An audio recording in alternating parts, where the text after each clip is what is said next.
my kindergartners. Okay, so today is September 28th, Monday. We're coming back from a nice 3-day weekend. It was so awesome, wasn't it? Sadly, I had meetings all day Friday. So I'm so glad you guys had a day off to rest and to have some fun with your family. So today we're going to get started with our lesson. So today we started off with our daily message. And we have been talking about families, parents, brothers and sisters, grandparents, sons and daughters. But then today we're going to be talking about grandparents. So grandparents are your parents' parents. So that's why they're called grandparents. They are your parents' parents. You might have 2 grandmas and a grandpa. You may have 2 grandpas and a grandma. You may even have some great-grandparents, because I know my son, he has 6 great-grandparents and then 4 grandparents. So I know you're going to have a lot of grandparents. And then today, we are going to do our daily message. I have to wait for it to pop up so I can type.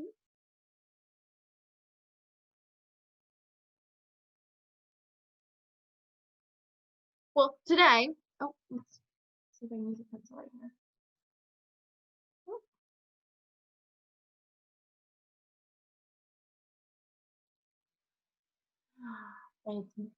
It's teasing me. It's not letting me type, but it's okay.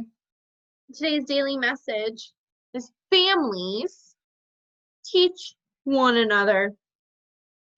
Do your family teach you how to do something? Raise your hand if someone in your family showed you how to ride a bike. Raise your hand if someone showed you how to tie your shoes. Raise your hand if someone showed you how to bake cookies in the kitchen. Yeah, they could also teach you how to get dressed in the morning, brush your teeth. They could show you how to, I know with my son, how to go fishing, how you had to put the worm on the hook, and then how to cast it out into the water, and then take the fish off. Families can teach you, but then did you know you can teach someone in your family how to do something?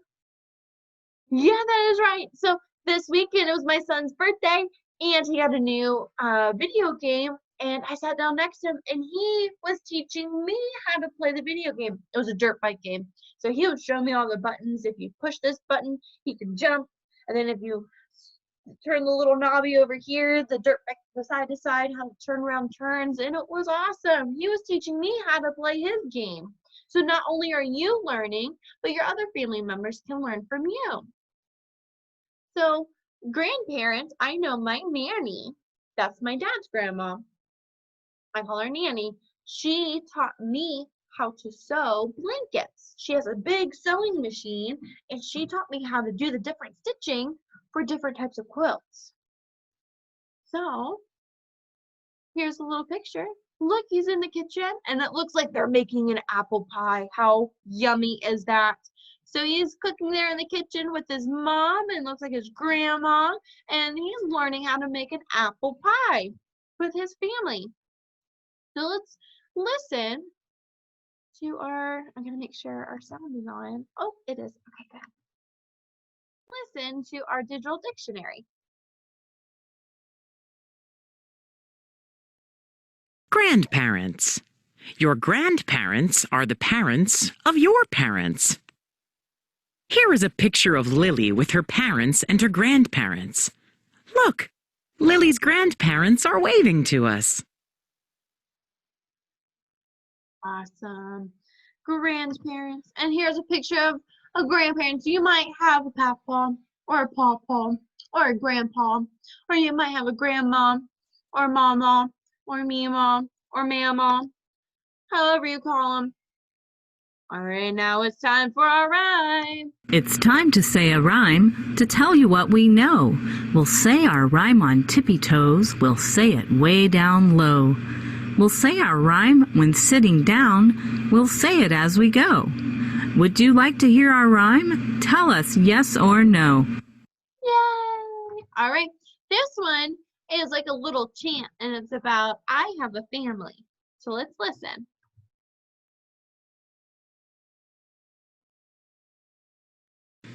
I have a family, yes I do. I have a family, how about you? I have a family, yes I do. I have a mother, how about you? I have a family, yes I do. I have a stepsister, how about you? I have a family, yes I do. I have a son and daughter, how about you? And then you can respond, I have a family, yes I do. I have you can say mom, dad, grandma, grandpa, and then once you say that, you go, how about you? All right, great job. All right, so today we're going to be reviewing the story, Peter's Chair. So Peter's Chair is about his baby chair. So we are introduced to Peter building this nice, large tower, and then his dog knocks it over and makes a big, loud noise all over the ground. And his mom comes out and goes, shh, you have to be quiet because of who's sleeping? That's right, his baby sister.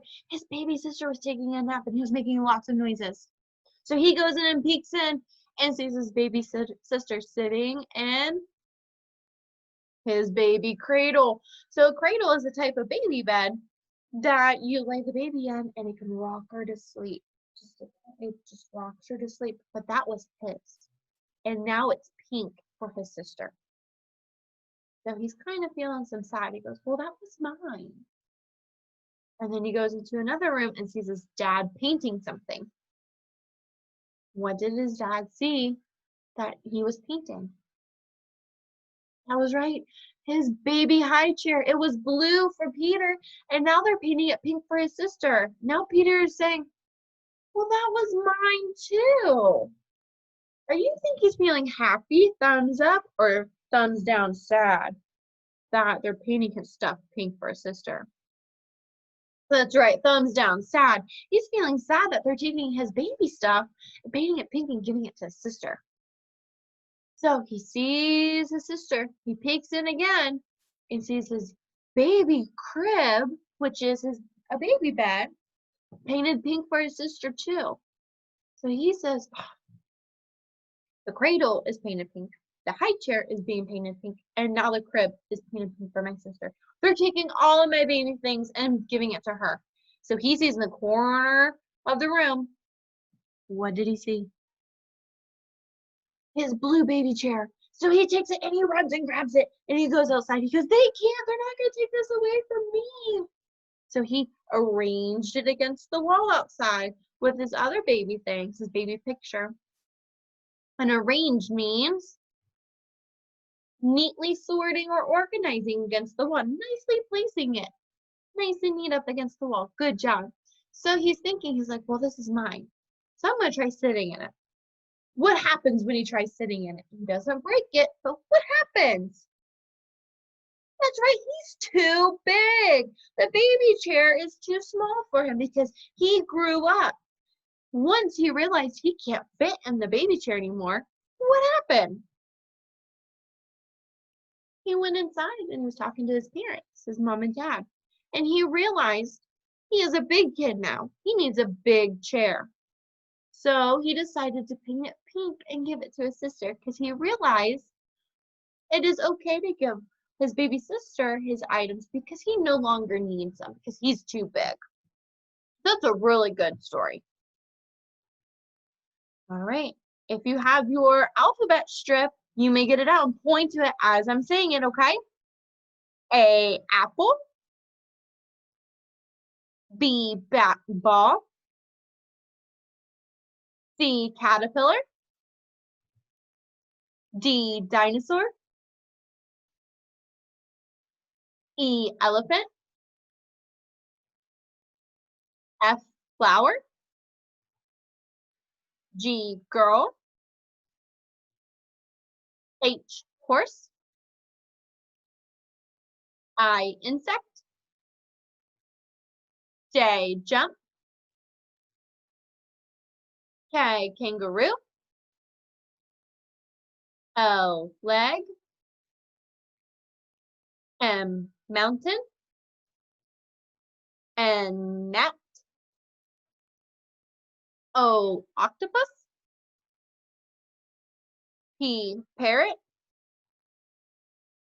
Q, queen.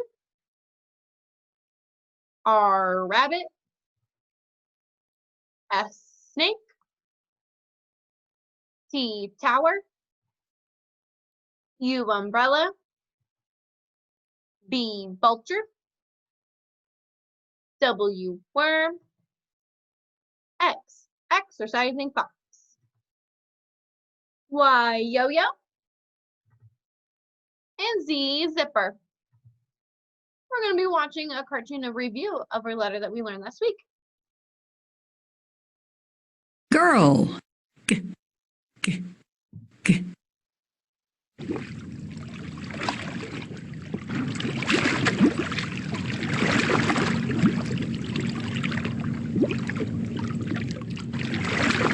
G, g, g. G, g. G. G.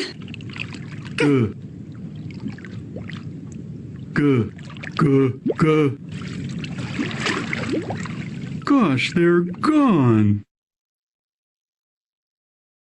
G, g, g.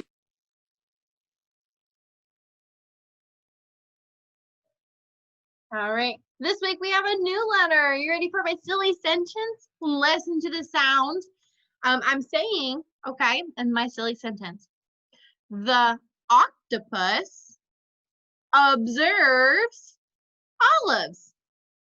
The octopus observes olives.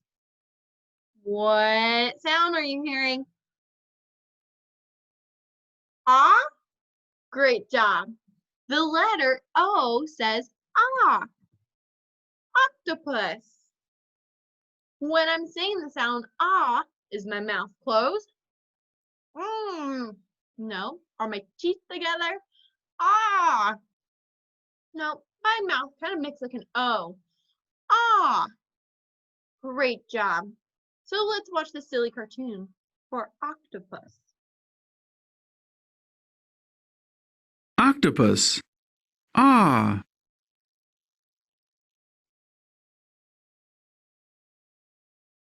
Ah. Ah. Ah. Ah. The letter O. So let's go through our cards. Olive. Can you say olive?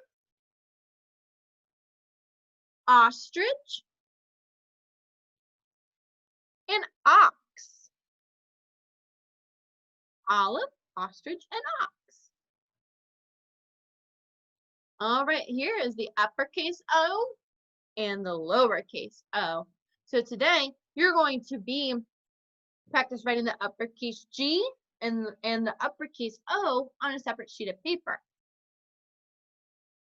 All right, we have a packet that looks like this and it has the letter O next to it. Please get it out because we're going to be pointing to each letter and saying their sounds. All right, so put your finger. We're on page 12 because we are on letter O. Point to the A and go ah. Point to the I. Point to the G. G. Point to the P. P. Point to the N. N. Point to the O. Ah. Point to the T. T. Point to the D. D. Great job. All right, we have two words at the bottom. We have to sound out and then blend together to read them. D. Ah. G. Dog. I'll point to the other word. Ah. On. Great job. All right, the first box. There's two boxes on the side. The first box, you practice writing the lowercase o in it. Once you're done with that, the bottom box, there's a second one underneath it. Write the letter that you are hearing. I'm going to stop sharing so you can see me. Write the letter you are hearing. You ready? What letter sounds like? What letter goes? Write it in that bottom box.